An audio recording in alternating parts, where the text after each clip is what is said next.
끊임없이 내가 사랑받고 있는지 확인하려고 하는 거죠. 거절당할까봐 또 두려움을 느끼거나 두려워하기도 하고, 또 그 불안한 관계 그 자체를 지키기 위해서 끊임없는 과도한 에너지를 쓰거나 노력으로 드러난다는 거죠.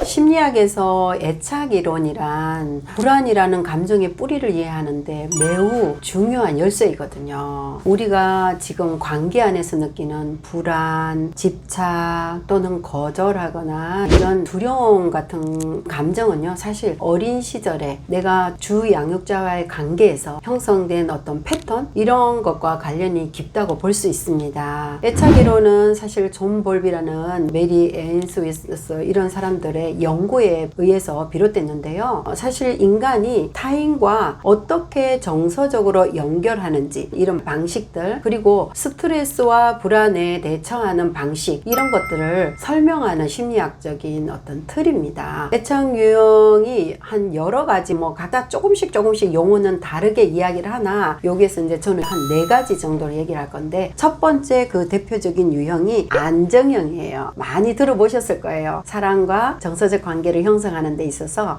안정애착이라는 거 많이 들어보셨죠. 이 유형은 주 양육자와 관계에서 일관된 돌봄, 신뢰관계에서 형성된 유형이라고 볼 수 있는데요. 이런 사람들은 자신과 타인을 신뢰하고 어떤 불안을 느낄 때 그 감정을 인정하는 거. 내가 불안이 올라오구나. 이런 상황에서 불안을 느끼는구나. 이렇게 생각을 하고 나 지금 불안해 말을 할 수도 있고, 또 도움을 요청할 수 있는 사람들이라는 거죠. 다시 말해서 불안을 건강하게 내가 유연하게 다룰 수 있는 이런 능력을 갖춘 사람을 우리는 안정애착이다 라고 얘기하고요. 두 번째는 불안 회피형, 이렇게 복합적으로 있거든요. 불안 중에서는 한 3가지 정도로 분류가 할 수 있는데요. 회피형이 있어요. 똑같이 불안이지만 회피형이 있는데, 이런 회피형의 사람들은 뭐냐면 어렸을 때 주 양육자가 너무 냉정하고 차갑게 대하는 부모들한테서 주로 좀 볼 수가 있는데요. 이 감정을 드러내는 걸 보면은 이 회피 불안은 그때는 내가 힘이 없으니까 억누르는 거예요. 겉으로는 차분해 보이지만 내면에 깊은 불안이 계속 누적되고 경험되어진 패턴이 되어진 이런 사람들인데요. 이런 억압된 불안들은요, 불편한 상황, 불안한 상황, 이런 거를 계속 누르고 억압하고 자꾸 이렇게 밑으로 구겨 넣다 보면 내 몸이 한계에 다다라서요, 공황장애라든지 강박장애라든지 이런 형태로 어느 날 불쑥 튀어나올 수가 있거든요. 그래서 우리가 이런 유형을 어떻게 하면 예방할 수 있고 벗어날 수 있는지 말씀 나누도록 할 텐데요. 3번째는 불안 양가형이에요. 이런 사람들은 보통 양가 감정이라고 하는데, 부모님 떠올리면, 아버지 떠올리면, 어머님 떠올리면 양가 감정이 있는 사람들도 많이 있죠. 누구나 양가 감정이 있을 수 있는데요. 특히 애착 이론에서 불안 양가형은 일관되지 않은 돌봄을 본 거죠. 일관성이 없는 거예요. 이랬다 저랬다. 어떤 날은 사랑받고 어떤 날은 완전히 외면당하고 혼자 있어야 되고, 이런 경험이 많은 아이들, 이렇게 우리가 양육되었거나 이런 사람들에게 형성이 되는 패턴인데요. 그래서 관계 안에서 끊임없이 내가 사랑받고 있는지 확인하려고 하는 거죠. 거절당할까봐 또 두려움을 느끼거나 두려워하기도 하고, 또 그 불안한 관계 그 자체를 지키기 위해서 끊임없는 과도한 에너지를 쓰거나 노력으로 드러난다는 거죠. 이게 잘못하면 질투나 내가 인정받지 못한다는 이런 글을 느낄 때는 의심하거나 또는 매달리거나 이런 과잉 반응을 보여주는 관계가 불안 양가형으로 드러나고요. 그 다음에는 혼란형이 또 있어요. 혼란은 어떨 때 그래요? 양육자에게서 사랑과 위협을 동시에 받은 거예요. 어떨 때는 무섭게 대하고 위협을 느끼고, 위협적인 말 우리가 어렸을 때도 많이 듣죠. 저도 사실은 아이를 키울 때 아이는 힘이 없으니까 위협을 할 때도 있었죠. 자주는 아니지만 양육자에서 사랑하고 위협을 해서 부모가 원하는 방향대로 끌고 가려고 하려는 이런 거를 경험한 사람이죠. 그래서 불안은 거의 위협을 줄 때는 굉장히 아이들이 힘이 없으니까 공포 상태인 거죠. 이런 관계에서 안정감을 느끼지 못하는 거예요. 무서우니까 그냥 할 수 없이 그냥 순응하고 이렇게 되는 패턴이 이루어진 거죠. 감정이 폭발하는 거예요. 이런 아이들은 나중에 어른이 되어서도 꾹꾹 잘 보이려고 참고 있고, 내 감정은 그냥 묻어두고 있다가 폭발하거나, 내가 이걸 어찌할 수 없어서 자해를 이걸 통해서 나를 주목받게 하거나 주의를 끌게 하거나 이런 것도 발견이 되는 어른이 되기도 하거든요. 또 극단적인 관계 패턴을 만들기도 해요. 그래서 이런 걸로 나타날 수 있기 때문에 우리는 이런 관계, 이런 양과 감정을 가지는 패턴으로 드러난 사람들은 나중에 종종 이따금씩 외상 후 스트레스 장애로 드러날 수도 있고요. 이런 사람들에게서 종종 볼 수 있는 게 경계성 성격 장애, BPD라고 하는데 이런 것과 또 연결되기도 하거든요. 이처럼 네 가지 유형을 통해서 알아본 것처럼 애착 유형은요, 정말 성장기의 문제가 아니라 성인이 된 이후에도 우리의 관계나 정서나 불안 반응 이런 것들 전반에 걸쳐서 나를 구성하는 토대가 되기도 하거든요. 그래서 중요한 거는 이 애착 유형에 따라서 불안을 다루는 방식이 있다라는 거죠. 우리가 어렸을 때 그렇게 됐다고 해서 못 바꾸는 거 아니거든요. 얼마든지 바꿀 수 있고요. 내가 감각을 열어서 지금 이 순간에도 일어나는 일에 자각이 된다면 할 수가 있는데, 그 방법 중에 하나가 불안 회피형에게는 어떻게 해야 되겠어요? 피하지 말고 불안한 감정을 인식하고 표현하는 연습을 하면 좋겠다는 거죠. 그때 피하지 말고 내가 직면하고 느껴지는 거를 누구에겐가 말할 수 있는, 표현할 수 있는, 자기 자신에게도 말할 수 있으니까. 두 번째는 불안 양가형, 나를 신뢰하는 거예요. 지금 어른이 된 나, 내가 이거를 감각을 열어서 인식할 수 있고 감각할 수 있는 나라면 나를 신뢰를 하고 나를 회복하는 심리적인 훈련을 자꾸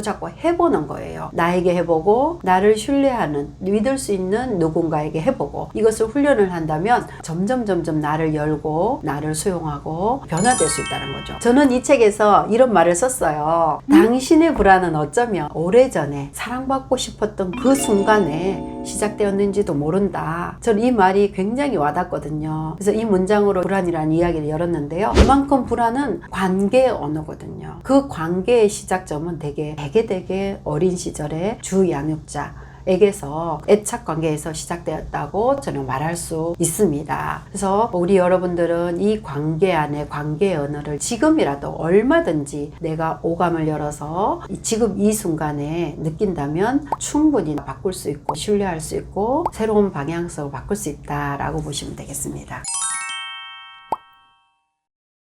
저희 심리상담에서는요, 프로이드를 빼놓고는 말할 수 없을 때 상담을 할 수 없을 정도로 기반으로 해서 상담을 하는데요. 프로이드는 불안을 단지 외부적인 자극에 대한 이런 반응으로는 보지 않아요. 그래서 불안을 인간 내면의 무의식에 있는 이 갈등들, 이런 것들을 한 가지가 아니라 복합적인 심리 현상으로 보는 사람이 프로이드거든요.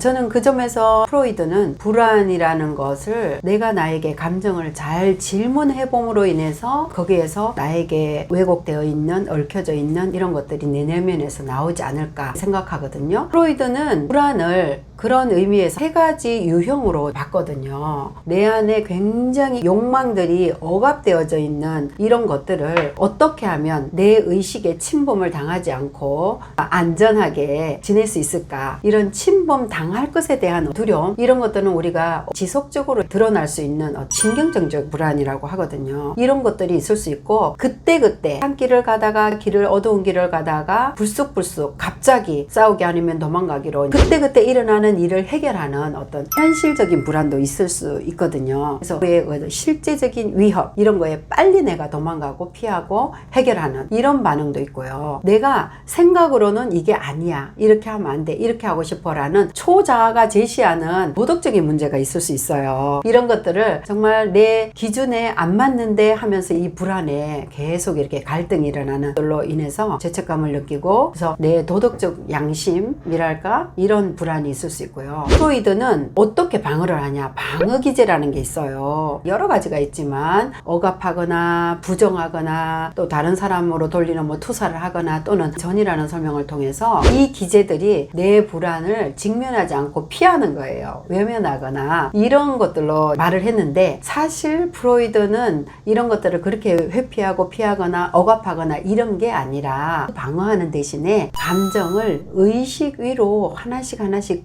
끄집어내봐라, 이런 거를 제안을 하거든요. 그래서 이런 것들을 어떻게 할 수 있냐, 무의식에 깊이 있는 것들은 어떻게 할 수가 없어요. 심리상담 전문가가 있거나 또는 체면이라든가 꼼분석이라든가 이런 거를 통해서 할 수 있지만, 그래도 본인이 시도해 볼 수도 있다라는 거죠. 자유연상, 꼼분석, 분석을 통해서 가볍게 이거를 전의식으로 끄집어 올리는 거예요. 전의식이라고 하는 거는 우리가 조금만 주의를 기울이면 이 문제를 바라볼 수 있고, 또는 어떻게 하는지 전략을 짜서 내가 문제 안에서 빠져나올 수 있는 이런 게 있거든요. 그 무의식 속에서 감춰진 갈등을 말로 하거나 몸으로 하거나 이런 거를 그 감정의 근원들을 이해하고 불안을 해소시키고자 하는 부분이 있는데, 그럼 우리는 그렇게 가자는 거죠. 의식 속으로 좀 끄집어내자. 이런 것들이 프로이드의 치료 전략이라고 할 수 있습니다. 저는 이 지점에서 정말 굉장히 중요한 게, 나에게 이런 이야기를 건네는지 해석하려고 할 때 왜 이런 불안이 있지? 이 불안을 뭘까? 감정을 질문을 하고 이렇게 해서 자꾸 의식 위로 끄집어내는,